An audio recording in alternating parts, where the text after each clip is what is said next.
Disney's 101 Dalmatians, a Ladybird book.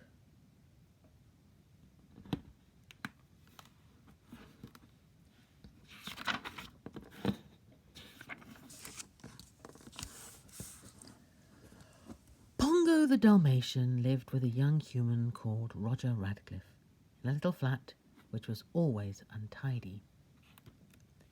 Then one day Roger got married. His new wife was called Anita, and she had a beautiful lady Dalmatian called Perdita. Pongo was pleased. Everything went well until a friend of Anita's called Cruella de Vil came to visit them. Roger didn't like her, and she frightened Perdita and Pongo. As she was leaving, Cruella looked at the dogs and said, Aren't their coats beautiful? Do Dalmatians have lots of puppies? When are they expected? Well, she'll have 6 or 7, said Anita, in 3 weeks' time. Don't forget to let me know, said Cruella, driving off with a gloating smile. When at last Perdita's puppies were born, there weren't just 6 or 7, there were 15. The humans, including Nanny, the maid who looked after them, were delighted. And as soon as they were all born, Cruella turned up again. 15, she said, pleased, I'll buy all of them. No you won't, said Roger, looking her straight in the eye. We're not selling a single one.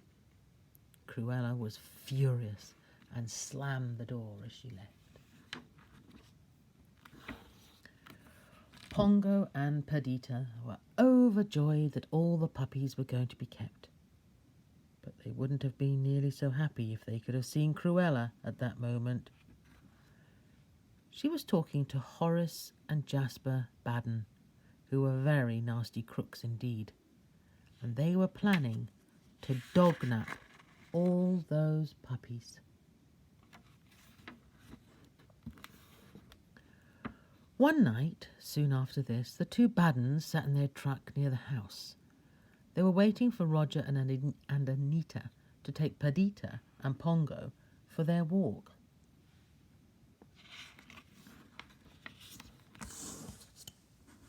When the 4 came out, the 2 Badens hurried over to the house. Nanny, the maid, tried to stop them, but they forced their way in. They picked up all the puppies, and minutes later, the truck was on its way. Next day, the story was in every newspaper. There were pictures of Perdita and Pongo and Anita and Roger. The police got busy, and there were even Scotland Yard detectives hunting for the puppies. But days went by, and no one found them. At last, Pongo said to Perdita, It's no good. The humans aren't getting anywhere. We'll have to find the puppies ourselves. And how can we do that? Asked Perdita, weeping. We don't even know where to start. We'll try the twilight bark, said Pongo. It's the quickest way to send and get the news.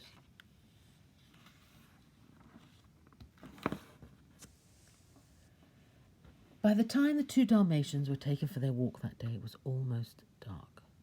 When they got to the top of the Primrose Hill, Pongo barked the alert. 3 loud barks and a howl. They waited a moment, and then an answering bark was heard. It's the Great Dane over at Hampstead, said Pongo, and he barked out his message.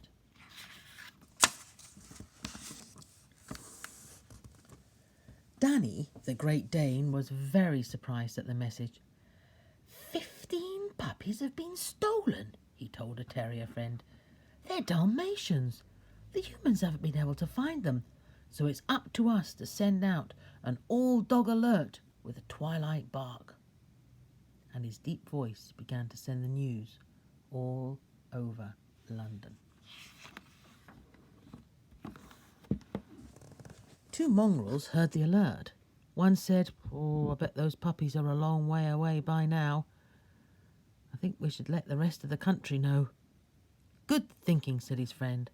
I'll go to the railway station and pass the word. You go down and tell the river dogs. Within the hour, word had spread north, south, east and west, all over England. It wasn't long before the barking was heard by an old army horse called Captain. Sounds like an alert, he said to the cat, who was lying on his back. Sergeant Tibbs, get Colonel at once, sir. Colonel was a gruff old sheepdog, and he was sleeping in the hayloft. When he listened to the barking, he told the others about the message. 15 stolen puppies. That's funny, said Sergeant Tibbs. I heard puppies barking over at the old Deville house last night. No one lives there now, said the Colonel. Let's go and see. The three of them went quietly up to the broken window and peered through. The first thing they saw was a television set. 2 crooks, the bad uns, were watching it, and all around the room there were puppies. Not 15, not even 50, but 99 of them. From dog to dog, all the way back to London, went the news that the puppies had been found. At last it reached Dan, the Great Dane, at Hampstead. From him it went straight to Pongo and Perdita, and they wasted no time. They set off, going as fast as they could. Meanwhile, Sergeant Tibbs was keeping watch on the Deville house. He saw Cruella drive up the door, and he went to the window to hear what was happening. She was saying to the Badhams, I want the skins of all those puppies for fur coats. Just see that they're ready in the morning. And with that, she slammed the door and was gone.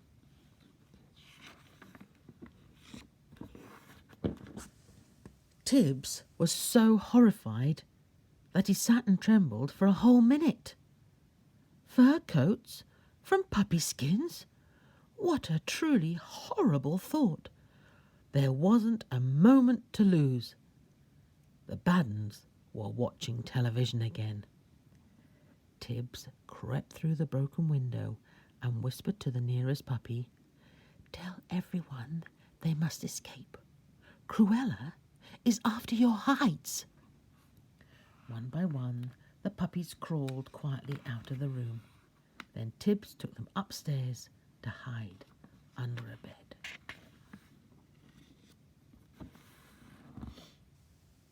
At that moment, Colonel, the old sheepdog, heard Pongo barking at the nearby crossroads. He barked back, telling the Dalmatians how to get to the Deville house. But now the Baddens had discovered that the puppies had gone. They were hunting for them. So when the 2 Dalmatians arrived minutes later, they found the puppies backed into the corner of the bedroom. Tibbs was in front, trying desperately to protect them from the Baddens. Pongo and Perdita bounded into action. Pongo went for Jasper Baden, and Perdita pulled the rug from under Horace.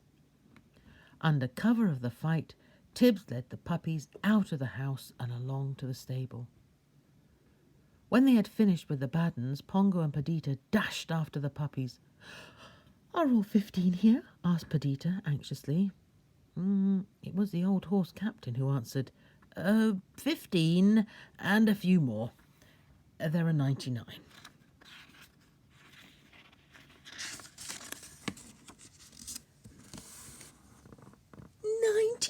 99? Said Pongo, astonished. Whatever did Cruella want with the 99 puppies? There was a silence for a moment, and then a puppy said, She was going to make fur coats out of us. Perdita and Pongo looked at each other. They had never dreamed of anything so evil. Well, we'll just have to take them back to London, said Perdita. Roger and Anita won't turn them out. As they set out across the snow on their way back to London, Perdita was worried again. There were so many poor puppies that their paw prints could be seen very easily. And they were. Cruella in her car and the Baddens in their truck were soon after them. Only one thing would help: disguise. The puppies all rolled in some soot until they looked like black Labradors. Then they climbed into a van which was going straight to London. Then some real luck came along. The Baddens' truck crashed into Cruella's car, and they were both out of action. Home at last, and Anita, Roger and Nanny started to clean off the soot. Then Nanny said, "Have you noticed that there seems to be a lot more of them?" Roger started to count. 14 under the Christmas tree, 62, 94, and... that makes 99. There's 101 Dalmatians, counting Perdita and Pongo. "Whatever are we going to do with them all?" asked Nita. "Do?" said Roger. "Why, we'll keep them all, of course."